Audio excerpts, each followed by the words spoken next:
설교 제목입니다. 한 번만 더 합시다. 회색지대는 없습니다. 회색지대가 뭡니까? 이것도 아니고 저것도 아닌 그런 어정쩡한 상태, 위치, 이것을 우리는 회색지대라고 합니다. 검은색도 아니고 흰색도 아니고 중간지대, 회색지대라 이렇게 말합니다. 하늘나는 새편에 서든지 땅에서 움직이는 쥐편에 서든지 쇠든지 쥐든지 이렇게 결정을 해야 되지, 어중간하게 박쥐처럼 날랐다가 기있다가 이렇게 살아가는 것을 회색지대에 머무는 사람이라 이렇게 평가를 합니다. 어쩌면 현대를 살아가는 사람들이 이렇게 아주 줄타기를 잘하고 회색지대에서 중용의 도를 취하는 것은 굉장히 인생을 사는데 지혜롭다 그렇게 평가할 수도 있어요. 아우, 저 사람은 너무 극단적이야, 저 사람은 너무 올고자, 이런 것보다는 여기도 좋고 저기도 좋고 이 중간에서 잘 이렇게 하는 사람을 현명하다, 지혜롭다 뭐 이렇게 평가하기도 합니다. 모르겠어요. 세상 사람들은 그렇게 평가할지 몰라도 신앙에는 회색지대가 없습니다. 한번 따라합시다. 신앙에는 회색지대가 없습니다. 하나님 편에 설 것인지 하나님을 대항할 것인지를 결정해야 됩니다. 하나님 편에 서든지 하나님의 반대편에 서든지 두 자리에 머뭇거리며 중간에서 교묘하게 어떨 때는 하나님 편에 섰다가 어떨 때는 세상 편으로 섰다가, 신앙은 그런 것을 용납하지 않습니다. 그것은 하나님을 대항하는 것과 같습니다. 신앙은 선이 분명합니다. 하나님께 온전히 자신의 삶을 맡긴 사람과 어정쩡한 모든 사람은 다 하나님을 대항하는 사람이라고 그렇게 결정하고 있습니다. 오늘 본문의 말씀이 이 회색지대에서 어정거리는 사람들을 향한 하나님의 엄중한 선포로 시작되고 있습니다. 이건 굉장히 두려운 말씀입니다. 얼마 전에 제가 병원에 신방을 간다고 이렇게 차를 몰고 병원에 갔더니만은 가는 도중에 막 사이렌이 울리고 갑자기 도로에서 막 완장을 찬 사람들이 막 등장을 하고 차를 막 세우고, 제가 오랜만에 대구를 나갔더니만은 그래서 차를 옆에 씌워가지고 기다렸어요. 별일은 아니고 민방위 훈련을 하더라고. 시골에는 그런 게 없는데 도시는 아직도 민방위 훈련을 하는 것 같아요. 그래서 아주 오랜만에 민방위 훈련을 참여했습니다. 라디오를 틀어보니까 뭐 적군이 침투를 해서 어디를 파괴했느니 주민들은 어디로 빨리 대피를 해야 한다느니 막 그런 민방위 방송이 계속 울려 퍼졌습니다. 적군이 공습을 하고 대피를 해야 된다는 방송이 울려났는데 불구하고 저는 차 안에서 두렵지 않았어요. 뭐 떨리지도 않았고 그냥 담담하게 빨리 안 끝나나 그리고 시간만 보고 있었습니다. 왜냐하면 그게 실제가 아니고 훈련이기 때문입니다. 텅 빈 도로에 119 구급차가 막 사이렌 울리고 지나갔지만 저 웬일이니? 무슨 일이 있니? 그런 궁금증도 없었습니다. 아, 훈련하고 있구나. 이건 실전이 아니기 때문에 뭐 두렵다든지 초조한다든지 공포에 휩싸든다든지 그런 일은 전혀 일어나지 않았습니다. 그러나 여러분, 그게 훈련이 아니고 실제 상황이라고 생각해 보십시오. 도로 안쪽에 붙어 있는데 실제로 적의 전투기가 막 상공을 나르며 폭격을 한다고 생각해 보십시오. 그건 한가한 게 아닙니다. 그럴 때는 오금이 저리고 어찌할 줄을 모를 겁니다. 저는 군 생활을 최전방에서 이렇게 군 생활을 했었어요. 한 번은 이런 일이 있었습니다. 지금도 가물가물 기억은 잘 나지 않지만 그날 무슨 일이 있어서 산에 저희들이 겨울을 대비하여 나무를 하러 갔었어요. 군인들이 청소는 훈련만 하는 게 아닙니다. 여름에는 겨울에 쓸 쌀이 빗자루 준비한다고 산에 가서 쌀이 나무 뜯어와도 돼야 되고, 여름에는 겨울이 다가오면 산에 가서 벌목을 해가지고 그거 네모만 안에 있는 난로가 있어. 빼치카라는 벽난로가 있는데 그 벽난로를 데피려 그러면 나무를 많이 해와야 돼요. 그래서 여유가 있으면 중대별로 이렇게 산에 가서 나무를 비워서 오고 있었어요. 그때도 이렇게 나무를 한창 비고 있었는데 부대에서 무전이 왔었어요. 급히 귀가하라고. 근데 이게 보통 무전이 아니었던 것 같아요. 그래서 우리 중대 소대장이 속히 부대로 들어가라 이랬어. 원래 군인들은 정렬을 정비해서 열 맞춰서 걸어가야 되는데 그런 거 없다. 빨리 뛰어가라 이래가. 막 뛰어가서 완전 군장을 하고 실탄을 지급받고 수리탄을 차고 네모발에 이렇게 앉아 있는데 실제 상황이었어요. 북한의 전투기가 남한으로 넘어온 거예요. 그러니까 최전방이니까 정군이 비상이 걸려가지고 출동 대기 명령으로 이렇게 기다리고 있었어요. 전쟁이 났다는 거예요. 북한의 전투기가 넘어왔다는 거야. 잘 모르시겠지만 전방에는 전쟁 나면 다 죽습니다.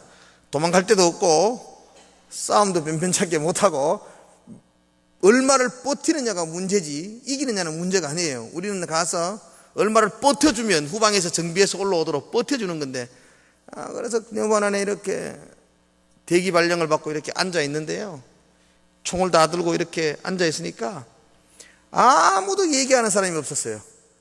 평소 같으면 막 장난도 치고 평소 같으면 막 농담도 하고 그러는데 아무도, 저 그때 기억이 한 10분 20분 정도 그때 앉아 있었던 기억인데, 앉아서 이렇게 있는데 군화를 메고 딱 앉아 있는데 누구 하나 농담하는 사람도 없고 누구 하나 말하는 사람도 없고 여기저기에서 깊은 한숨 소리만 들리고, 저 역시도 이렇게 끝이 나는가, 부모님에게 편지라도 한 통 써야 되는데 어떡하노, 뭐 그런 공포심, 전쟁의 두려움이 아주 엄습했었고, 나중에 알고 보니까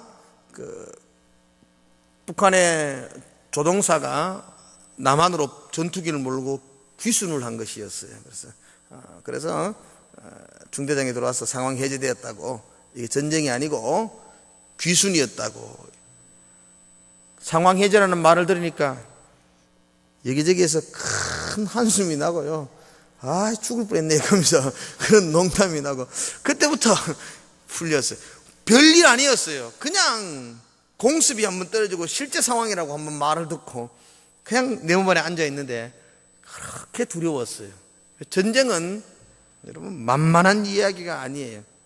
실제로 전쟁은 얼마나 무서운 건지 모릅니다.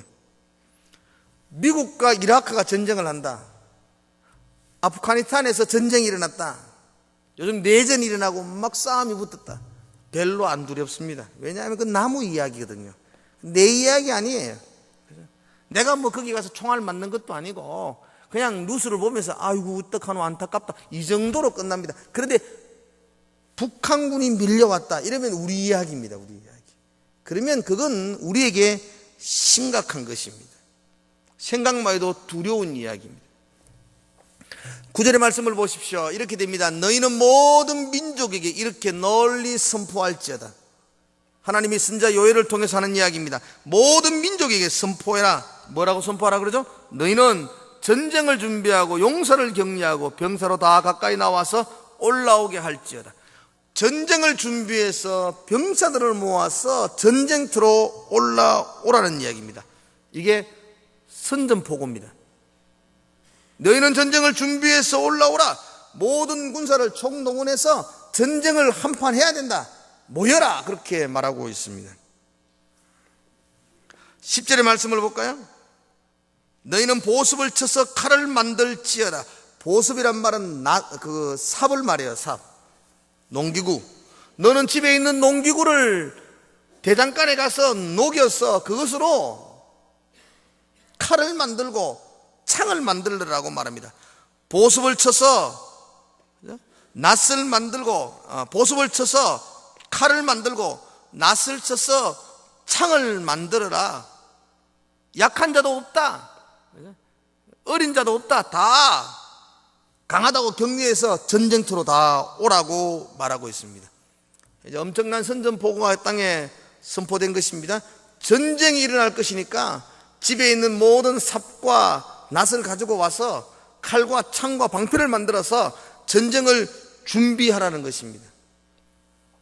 여기서 말하는 보습과 낫, 삽과 낫 이런 것은 평화의 도구입니다. 한가롭게 농사 짓는, 그죠? 이삭 줍는, 어떤 건물을 짓는, 평화를 유지할 때 사용되는 도구들이 보습과 낫입니다. 그런데 그걸 가지고 대장간에 가서 칼과 창을 만들라 합니다. 이 말을 다른 말로 하면 이제 평화는 끝났다.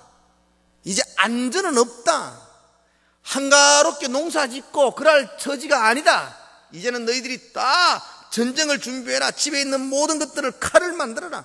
몽둥이 들고 다 전쟁터로 나와야 된다. 그렇게 말씀합니다. 사람들은 막 칼을 만들면서 그렇게 말할 거예요. 누구하고 싸우는데? 누구하고 전쟁하는데? 전쟁할 때 제일 중요한 거 아니겠어요? 우리끼리 싸우나? 상대가 있을 것 아니야. 누구와 싸우느냐? 11절의 말씀 보면 이렇게 말해요. 사민의 민족들아 너희는 속히 와서 모일지어다. 그리고는 선지자 요엘이 이렇게 이야기합니다. 여호와여 주의 용사들로 그리로 내려오게 하옵소서. 우리가 전쟁 나가는데 주의 용사들이 와서 도와달라 이런 말이 아니에요. 만국 사람들이 칼과 창을 만들어서 전쟁으로 나옵니다. 상대편에 누가 나온다고요? 주의 용사들이 나온다는 거예요. 주님 전쟁 준비가 다 되었습니다. 세상의 열국들이 전쟁 준비를 끝냈습니다. 이제 하늘의 군대가 오시옵소서. 하늘의 군대가 와서 그들과 전쟁을 하게 됩니다. 이렇게 말하는 거예요. 이 전쟁은 하나님과의 전쟁입니다. 이 전쟁은 하나님의 군대와의 전쟁을 선포하는 것입니다. 하나님과 싸워야 되는 전쟁, 이건 너무나 두려운 겁니다. 왜냐하면요, 이길 확률이 없기 때문입니다. 여러분, 전쟁을 해도 만만한 팀하고 싸우면요 이길 수나 있지. 50대 50 그래도 한번 해볼 만하지요. 근데 하나님의 군대와 싸우자는 것입니다. 그러면 이길 확률은 하나도 없습니다.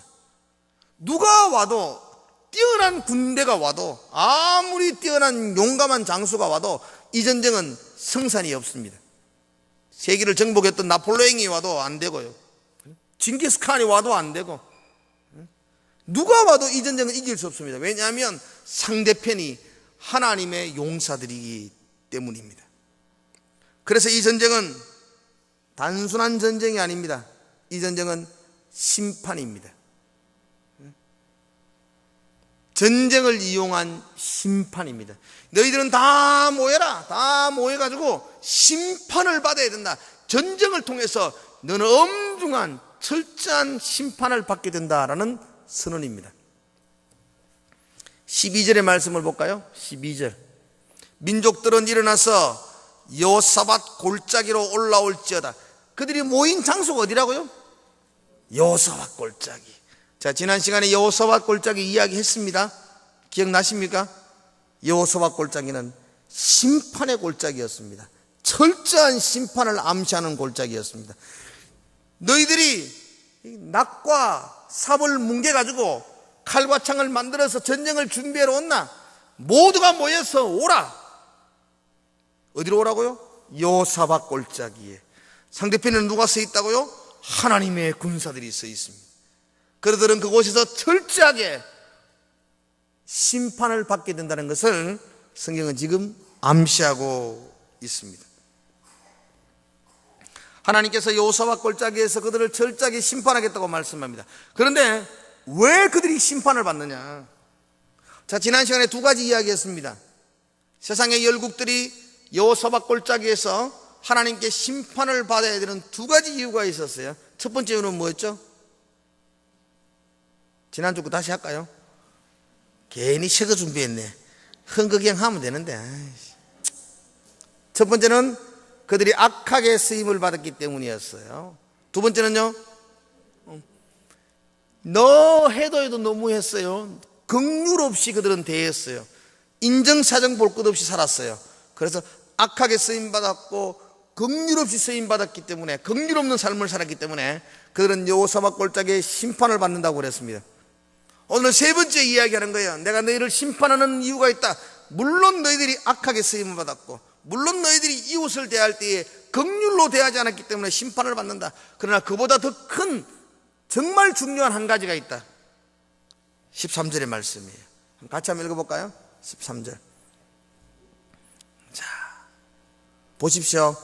이때도 정신을 차리고 읽으셔야 됩니다. 같이 읽읍시다. 시작. 너희는 낫을 쓰라. 곡식이 익었도다. 와서 밟을지어다. 포도주 틀이 가득히 차고 포도주 독이 넘치니 그들이 악이 크미로다. 아멘. 낫을 쓰라 그렇게 말해요. 곡식이 익었기 때문에 곡식이 익었다. 또 포도주 틀에, 우리는 포도 따면은 상자에 놔두는데 그 유대인들은 포도 따서 어디 놔두면 포도즙을 짜는 틀이 있어요. 큰 쉽게 말하면 큰 통이라고 볼 수도 있고요. 아니면 땅에다가 이렇게 바위에다가 틀을 만들어 놓았어요. 그 통에 포도를 가득 차게 놓으면 사람들이 그 위에 올라가서 밟아요. 한 번씩 TV에서 보잖아요. 밟으면 밑에서 구멍으로 그 포도즙이 쫄쫄쫄 흘러나오는 거예요. 그래서 포도주가 만들어지는 거예요. 포도주 틀에 포도가 가득 찼다는 것입니다. 그래서 밟으라는 것이에요. 밟으라. 그리고 밟아서 나오는 그 포도즙이 항아리, 독에도 가득 찼다. 근데 이게 뭘 말하느냐? 그러니까 그 다음에 뭐라고 말하죠? 그들의 악이 크미로다 그랬어요. 이게 그들의 죄악이었어요. 죄악이 추수할 때가 가득 되었고, 죄악이 가득 차서 밟아야 될 때가 되었고, 죄악이 가득 차서 흘러 넘친다. 왜 내가 너희들을 심판의 골짜기로 모으느냐? 너희들의 죄악이 가득 찼기 때문이다. 그렇게 말씀하고 있습니다. 앞을 봐도 죄고, 뒤를 봐도 죄고, 그죠? 여기를 봐도 죄고, 저기를 봐도 죄고, 죄가 가득 차서 죄가 터져 나와요. 죄가 흘러 넘쳐서 막 온 길바닥에 가득 찰 정도가 되었다. 임박한 심판이 임하지 않고서는 어쩔 수 없는 때가 되었다. 이런 의미죠. 고개 들면 선한 이야기보다도 악한 이야기가 더 많이 들리고, 요즘 신문을 듣겨봐도 아름답고 훈훈한 미담보다는 눈살을 찌푸리게 하는 두려운 이야기들이 더 많이 실려있고, 이미 너희들의 죄악이 가득 차서 흘러 넘친다는 거죠. 흘러 넘친다. 그래서 하나님이 이제는 한판 해야 되겠다. 이제는 더 기다릴 수 없다. 낫을 들고 곡식을 베야 된다. 이제는 포도주 틀을 밟아야 된다. 이제는 더 이상 기다릴 수가 없다. 내가 여호와의 군대를 이끌고 와서 여호사밧 골짜기에서 너희들의 죄악에 대해서 심판하고 한판 붙자. 그렇게 말씀하고 있습니다. 하나님이 여호사밧 골짜기로 그들을 모으고 한판 붙자라는 말은 또 다른 의미의 하나님의 마음이 그 속에 담겨져 있어요. 이런 부모가 자녀를 향하여 너희 놈 내가 꼴 보기 싫다. 너희 두고 볼 수가 없다. 이리 온나 내가 너를 가만두지 않겠다. 이 말 속에는 엄마의 또 다른 마음이 있죠. 지금이라도 너 빨리 돌이켜라. 지금이라도 무릎 꿇고 빌어라. 지금이라도 너의 삶을 청산하고 돌이켜라. 지금이라도 그 자리에서 나온나 라는 결단을 촉구하는 음성입니다. 하나님께서 엄격한 심판을 그들에게 선포하며 두려운 공포의 전쟁을 그들에게 알리는 이유는 지금이라도 머뭇거리지 말고 하나님께로 돌아오라는 절박한 촉구를 강구하고 있는 말씀입니다.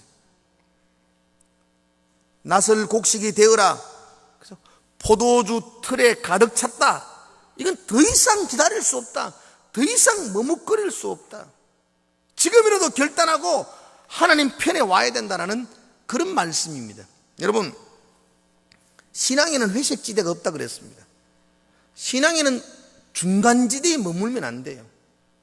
어중중하게 써가지고 여기가 뭐 있으면 여기 갔다가 저기가 더 즐거우면 저기 갔다가 이거 했다가 저거 했다가 이러면 안 된다는 것입니다. 지금은 전쟁이 준비되어져 있다. 너희들이 하나님 편에 설 것인지, 그죠? 나와 손잡을 것인지, 아니면 내 반대편에 서가지고 칼 만들어가지고 내하고 전쟁을 할 것인지 지금 결정하라는 것입니다. 이건 우리에게 하시는 말씀입니다. 우리에게도 마찬가지입니다. 신앙은 선택이고 신앙은 결단입니다. 언제까지 머뭇거리면서 이 눈치 보고 저 눈치 볼 것이냐.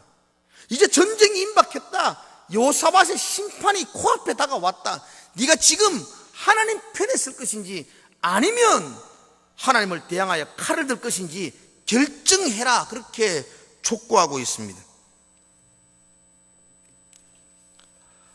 자, 여러분 어느 편에 설 거예요? 하나님 편에 설 겁니까? 아니면 삽을 쳐서 칼을 만들어서 하나님과 대항하는 자리에 설 것입니까? 어디 서실래요? 하나님 편에 서실래요? 물론 우리는 다 나는 하나님 편에 설 겁니다. 그렇게 말을 할 겁니다. 근데 14절의 말씀을 한번 보십시오. 14절. 물론 여러분 중에 지금 고개 바닥 들고 나는 하나님 편에 안 쓴다. 나는 칼 두고 달라들 거다. 그런 사람 없습니다. 근데 성경은 14절에 이렇게 말합니다. 같이 한번 읽어봅시다. 시작. 사람이 많으며 심판의 골짜기에 사람이 많으며 심판의 골짜기에 여호와의 날이 가까움이로다 그랬습니다.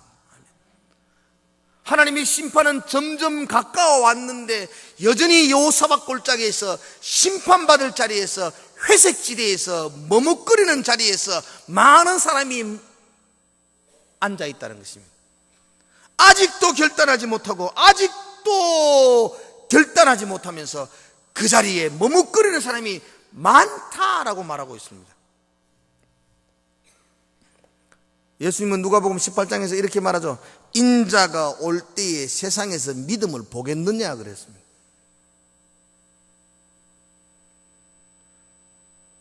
이 얼마나 무서운 말이죠? 인자가 올 때에 세상에서 믿음을 보겠느냐? 그럼 우리 중에 그런 말 할 거예요. 여기 예비 드리는 사람이 이만큼 많은데 믿음을 보겠느냐? 말이 됩니까? 많습니다. 그러지만 신앙을 더 오래 깊이 하면 할수록 이 말이 가슴에 와닿습니다. 정말 이곳에서 예배하는 자들 중에서 참 믿음을 보겠느냐? 그럴 때에 자신이 없습니다. 인자가 올 때에 믿음을 보겠느냐? 주님이 지금 말합니다. 많다. 여호사밧 골짜기에 사람이 많다.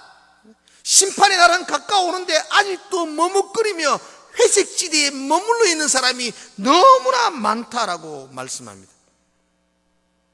여러분, 우리 하나님 믿어야 합니다. 하나님 믿으시기를 축복합니다. 머뭇거리는 삶이 아니라 하나님을 믿는 삶이 되기를 축원합니다. 그런데 이 믿음은 100%여야 합니다. 나는 90% 믿는데요. 그게 회색지대입니다. 너 60%는 믿어요. 다 믿기는 좀 그렇고 그래도 믿어요. 그게 어중쩡한 자리입니다. 그게 많다는 거예요. 그런 자들은 하나님을 믿는 것이 아니고 하나님을 향하여 칼을 드는 것과 같습니다. 신앙은 분명합니다. 하나님 편에 설 것인지 하나님 반대편에서 칼을 들 것인지 분명하다는 거예요. 어중쩡한 게 없다는 것입니다. 100% 믿든지 아니면 하나님을 대항하든지 이게 신앙입니다. 그런 의미에서 인자가 올 때에 믿는 자를 보겠느냐. 믿는 사람이 없다는 게 아니에요. 수많은 사람들 중에 온전히 믿는 사람들이 드물 것이다 라는 안타까운 외침입니다. 교회 밖에서 하나님 모르는 사람들을 이야기하지 마세요. 그들은 하나님을 대적하는 거 그건 신기한 게 아니에요. 하나님도 다 알고 있어요. 그들이 하나님을 대적한다는 것에 대해서. 근데 교회 안에 있음에도 불구하고 우리는 보습을 쳐서 칼을 만들고 낫을 쳐서 창을 만들고 있는 사람들이 많습니다. 여 안에 있음에도 불구하고 어중쩡한 자리에서 어중쩡하게 회색지대에 머물면서 그렇게 묘하게 줄다리기 타는 것을 삶의 지혜라고 생각하고 그렇게 사는 것을 현명하다라고 생각합니다. 믿어도 적당히 믿어야지. 그 말이 얼마나 무서운 말인가 여러분. 근데 교회 오래 다닌 사람의 마음속에도 적당히 믿어야지. 그런 마음이 자리 잡고 있는 거예요. 근데 이전에 있던 교회 어떤 권사님, 신앙 좋은 권사님, 자기 딸을 치울 때에 저보고 중매해 달래요. 목사님, 좋은 총각이 있으면 중매해 주세요. 그거야 뭐 지나가는 소리로 하는 이야기지, 뭐 내보고 꼭 뭐 신랑 구해달라는 말은 아니고 그래서 그냥 하는 소리예요. 나도 그냥 그래 알아듣고, 아이고 있으면, 좋은 총각이 있으면 내가 소개해 드리지요. 뭐 어떤 총각 원해요? 이러니까 아이고 뭐 믿는 집안이면 좋겠고요, 또 직장도 있으면 되고 우리하고 바른서 맞으면 되고, 뭐 일리 있죠. 뭐 자기 딸 치우는데 뭐 믿는 집안이고 직장 좋아야 되고. 그러면 그분이 웃으면서 마지막에 내한테 그런 말 했어요. 신앙은 적당히 합니다. 적당한 거 알죠? 적당히. 완전히 미치가 돌아다니는 놈은 안 된다는 거야. 자기 딸을 적당히 믿고 적당히 이렇게 하는 사람들, 회색지대에서 잘 줄타리게 하는 사람들, 세상에도 잘 적응하고 교회 안에도 잘 그럭저럭 체면치레하고, 여기 1등 신랑감이라는 겁니다. 그죠? 우리 교회 저 노집사님처럼 저렇게 미치가지고 주위에 일을 하고 이러면 장가 못 간다는 거예요. 안 미친 사람 있잖아요. 그런 사람들. 우리 안에 그런 사람이 있다. 우리 안에 벌써 회색지대를 즐기는 사람들이 있다고요. 그죠? 하나님이 지금 말씀하는 거예요. 머뭇거릴 얘기 없다. 이제는 결단해야 된다. 이제는. 여러분, 우리 사람들 한번 돌아보십시오. 우리 안에 얼마나 머뭇거리는 사람들이 많이 있는가요? 그죠? 주일날도 마찬가지 아니에요? 주일날 여러분 1부 또 2부, 주일날 한 번 예배 오는 것으로 신앙생활 다 끝내고 사는 사람들 많잖아요. 우리 교인들의 주일날 출석하는 교인들의 거의 60% 넘는 사람이 주일날 한 번 교회 오고 아주 신앙생활 다 끝냅니다. 한 번만 더, 딱 한 번. 교회는 딱 한 번 와야 되지. 오후까지 오고 수요일로 와보면 큰일 난다. 이건 큰일 나는 거다. 딱 한 번만 와야 되지. 교회는 2번 갈 때가 못 된다. 적당히 믿어야 되지. 괜히 미친 척 믿으면 안 된다. 이게 우리의 사고방식이나 우리의 사고방식. 이 바쁜 세상 속에서 뭘 교회를 몇 번 가고 새벽기도 나오고 그러느냐. 한 번만 딱 오지. 한 번만 딱. 그것도 적당히. 11조도 다 하면 되나. 그냥 대충 눈치를 해야지. 중직을 맡았음에도, 나는 교회 처음 온 사람들, 뭐 1년, 2년 된 사람들이 11조 헌금 안 한다, 이런 건 전혀 상관하지 않습니다. 그분도 믿음이 생기면 하나님께 은신하고 나갈 줄을 믿어요. 그런데 교회 평생을 다녔고 직분을 가지고 있음에도 불구하고 11조 생활도 못하는 사람이 거의 50%가 된다고. 50%가. 이것 하나도 주님 앞에 결단을 못한다고요. 이거 하나도. 그러면서도 여러분 하나님 믿는다고 이야기하는 거예요. 그게 믿는 거예요, 하나님은. 그러면서도 여전히 우리는 하나님을 의지하고 삽니다. 그런 말을 할 수 있다고 생각해요? 우리는 철저하게 회색지대에 머물러 있는 거예요. 철저하게. 주님이 그렇게 말씀합니다. 다 오라. 이제 평화는 끝났다. 적당히 믿으면서 그렇게 살던 시대는 끝났다. 네가 그렇게 적당히 믿는 것들 다 쳐서 부숴가지고 이제 칼 만들어가지고 본격적으로 내하고 싸워보자. 한번 내려와봐라. 여호사밧골짜기로 다 온나 한판 붙어보자. 그렇게 말씀하고 있습니다. 여러분, 이건 오늘도 주님께서 우리에게 결단을 촉구합니다. 회색지대는 없다. 지금 머뭇거릴 시간도 없다. 여호와의 날이 가까워왔다. 결단을 해라. 칼을 만들어서 하나님과 싸우든지, 눈치 보고 있지 말고 한판 붙든지, 아니면 하나님 편에 서든지, 그거 지금 결정해라. 그렇게 말씀하고 있습니다.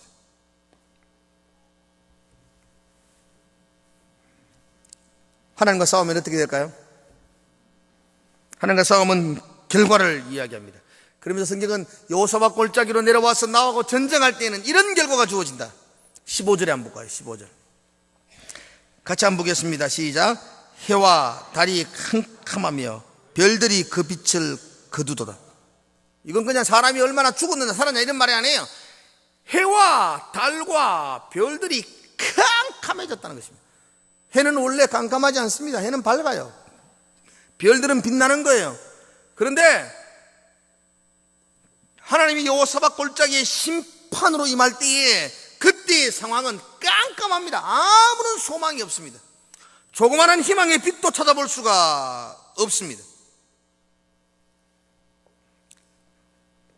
모든 것이 빛을 잃고 어두움과 절망의 구덩이가 여호사밧 골짜기라고 말씀하고 있습니다. 하나님과 싸워서 이길 사람이 아무도 없다는 겁니다. 승률이 제로라는 것입니다. 하나님과 싸우는 것은 계란으로 바위를 치는 것보다도 100배나 더 무모한 행동입니다. 어리석은 행동입니다. 인생에 있어서 가장 어리석은 행동이 하나님과 싸우는 것입니다. 하나님을 대항하는 것입니다. 하나님과 싸우기로 결정하는 순간부터 그 삶 속에 아무런 희망도 없습니다. 깜깜한 어두움만이 그 삶 속에 가득 차게 됩니다. 이게 결과입니다. 그러나 지금이라도 하나님 편에 서기로 결정한다면, 지금이라도 그 회색지대를 뛰쳐나와서 하나님 편에 서기로 다짐한다면 놀라운 약속을 해줍니다. 이전까지 네가 어떻게 하나님을 대항했든지 지금이라도 네가 하나님 편에 서기로 결정한다면, 16절의 말씀을 한번 보십시다. 16절 같이 한번 읽어볼까요? 16절 자, 같이 읽읍시다. 시작. 여호와께서 시온에서 부르짖고 예루살렘에서 목소리를 내시리니 하늘과 땅이 진동하리로다. 그러나 여호와께서 그의 백성의 피난처 이스라엘 자손의 산성이 되시리로다. 아멘. 여호사밧 골짜기에는 부르짖음이 있고, 그죠? 땅이 진동합니다. 하나님 반대편에 설 때에 땅이 진동하고 해가 빛을 잃어요. 소망이 끊어져요. 그런데 너희들이 하나님 편에 서면, 그러나 하나님 편에 서면 하나님은 그의 백성이 뭐가 되신다고요? 피난처가 되시고 산성이 되신다고 약속해 주고 있습니다. 우리가 여전히 회색지대에 머무를 때에는 하늘이 빛을 일으키고 땅이 진동하게 될 것이에요. 그러나 우리가 그 자리에서 결단하고 하나님 편에 서기만 하면 하나님께서 우리의 피난처가 되십니다. 그 어떠한 대적도 우리를 해할 수 없습니다. 하나님이 산성이 되어 주십니다. 그 누구도 침범할 수 없습니다. 할렐루야. 우리에겐 두 가지 길이 있습니다. 우리는 그 길에 지금 결정해야 됩니다. 선택해야 됩니다. 여호와의 날이 임박하게 우리에게 다가오고 있습니다. 먼저는 하나님과 전쟁을 할 것인지 아니면 하나님 편에 설 것인지 여러분과 제가 지금 결정해야 됩니다. 머뭇거리는 회색지대는 없습니다. 적당히 타협하는 것은 신앙이 아닙니다. 하나님 편에 서 있지 않는 자는 다 하나님을 대항하는 자들입니다. 하나님과 대항하는 자의 결과는 이길 확률이 없습니다. 철저한 여호사밧 골짜기에 심판이 기다리고 있습니다. 그러나 하나님 편에 서기만 하면 하나님은 그의 피난처가 되시고 그의 산성이 되어 주십니다. 어디를 결정하실 겁니까? 너무 쉬운 결정이죠. 너무 쉬운 결정이죠. 근데 아직도 많은 사람들은 박쥐처럼 여기 갔다가 저기 갔다가 이것도 아니고 저것도 아니고 적당히 하는 것이 좋다고 생각하며 살아갑니다. 여러분, 요엘서는 하나님의 간절한 부르심으로 가득 차 있습니다. 아니, 요엘서뿐만 아니라 성경이 모든 게 그래요. 하나님이 우리를 부르시는 부르심이에요. 때로는 하나님께서 회초리를 들고 부르세요. 너 나한테 안 오면 너 가만두지 않겠다. 메뚜기 재앙으로 너희를 초토화시켜버릴 것이다. 전쟁할 것이다. 심판할 것이다. 너 내한테 오지 않으면 너 인생 망한다. 하나님 엄중한 경고로 우리를 부르세요. 때로는 하나님 우리를 부드럽게 부르세요. 오라, 내가 너의 피난처가 되어줄게. 오라, 내가 너의 산성이 되어줄게. 오라, 오기만 하면 주홍같이 붉은 죄도 내가 용서해 줄게. 오기만 해라. 지금 결단하기만 해라. 그러면 내가 넓은 품으로 너를 안아줄게. 하나님이 지금 우리를 그렇게 또 부르시기도 합니다. 오늘도 계속해서 그렇게 불러요. 여호사밧 골짜기에 심판을 선포하신 후에 내 편에 서는 자는 내가 피난처가 되고 산성이 되어주고 내 편에 서기만 하면 내가 너에게 놀라운 축복을 주겠다고 말합니다. 18절의 말씀 같이 한번 읽어봅시다. 18절 시작. 그날에 산들이 담 포도주를 떨어뜨릴 것이며 작은 산들이 젖을 흘릴 것이며 유다 모든 시내가 물을 흘릴 것이며 여호와의 성전에서 샘이 흘러나와서 시딤 골짜기에 되리라. 아멘. 얼마나 풍성한 축복이, 있는 것 다 주는 거예요. 산에서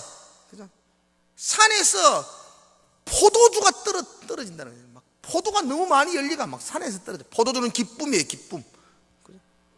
좀 전에 거하고 얼마나 대조적입니까? 포도주 털에 가득 있다. 털 속에 들어가 있는 포도주는 밟혀야 돼요. 근데 산에서 포도가 가득하고 떨어질 것이다. 젖이 흘러 넘쳐 나온다고 말해요.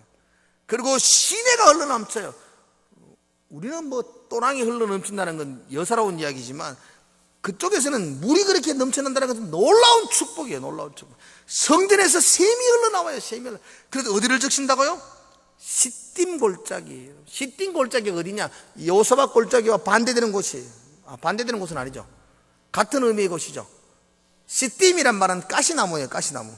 황폐한 땅, 적박한 땅, 광야 같은 땅, 그런 땅에 여호와의 성전에서 샘이 넘쳐나서 거기에 풍성한 땅이 되게 할 것이다. 하나님 편에 서며, 반대로 너희들이 하나님을 향하여 칼을 들이대고 회색지대에 머물러 있으면 19절에 애굽은 황무지가 되겠고 에돔은 황무한 땅이 되리니. 황무지가 된대요. 여러분, 애굽 땅이 어디예요? 이집트. 이집트는요 황무지가 아니에요. 거기는 나일강이 있어요. 나일강. 지금도 이집트는 아주 광대한 나일강이 있어요. 그 나일 강변에는요 풍성함이 있다고. 물이 있으면 사람들이 사는 거예요. 물이 있으면. 애굽은요 풍성의 땅이에요. 그런데 하나님을 대적하는 자리에 있을 때 애굽 같은 풍성의 땅이라도 황무지가 된다는 것입니다. 에돔 땅, 에돔은 요단 동편이에요. 요단 동편. 요단 동편은 얼마나 기름졌던지 그 땅은 그냥 최대의 곡창지대입니다. 근데 아무리 곡창지대라도 하나님 반대편에 설 때에는 황폐한 땅이 될 것이다. 그러나 하나님 편에 설 때에는 성전에서 샘물이 넘쳐서 시딤 골짜기 같은 곳이라도 그곳에는 풍성함이 부어질 것이다. 여러분, 이제 머뭇거릴 수 없습니다. 신앙은 결단입니다. 신앙은 계속 하나님과 싸울 것인지, 회색지대에 계속 머물러 살 것인지, 아니면 하나님 편에 설 것인지 지금 이제 결단하셔야 됩니다. 여러분, 하나님 편에 돌아오기만 하면 하나님께서 여러분의 피난처가 되시며 산성이 되시고, 지금 내가 시딤 골짜기처럼 황폐한 땅이라 할지라도 샘물이 흘러넘쳐서 우리를 풍성하게 해줄 거라고 약속해 주고 있습니다. 나는 이 약속이 여러분의 삶 가운데, 우리의 모습 속에 이 약속이 이루어지도록 축원합니다. 예수 믿는 자가 하나님 편에 서서 머뭇거리는 자리에 서 있기 때문에 늘 황무하게 사는 건 아니에요. 하나님 편에 서서 풍성함의 주인공이 되시기를, 하나님의 피난처로, 하나님을 피난처로 삼으시는 그런 여러분 되시기를 주의 이름으로 축복을 드립니다. 기도하겠습니다. 하나님 아버지, 적박한 땅이지만 하나님 편에 설 때에 풍성함으로 채워주겠다는 약속을 붙듭니다. 머뭇거리지 않게 하시고, 회색지대에 있는 것이 현명한 것이라고 생각하지 않게 하시고, 하나님 미치도록 주를 사랑하게 하시고, 하나님만을 믿게 하시고, 하나님만을 바라보면서 결단할 수 있는 우리의 삶이 되게 하여 주시옵소서. 작은 것 하나라도 결단하며 고치며 회복하는 우리의 삶이 되게 하여 주시옵소서. 예수님의 이름으로 기도드리옵나이다. 아멘.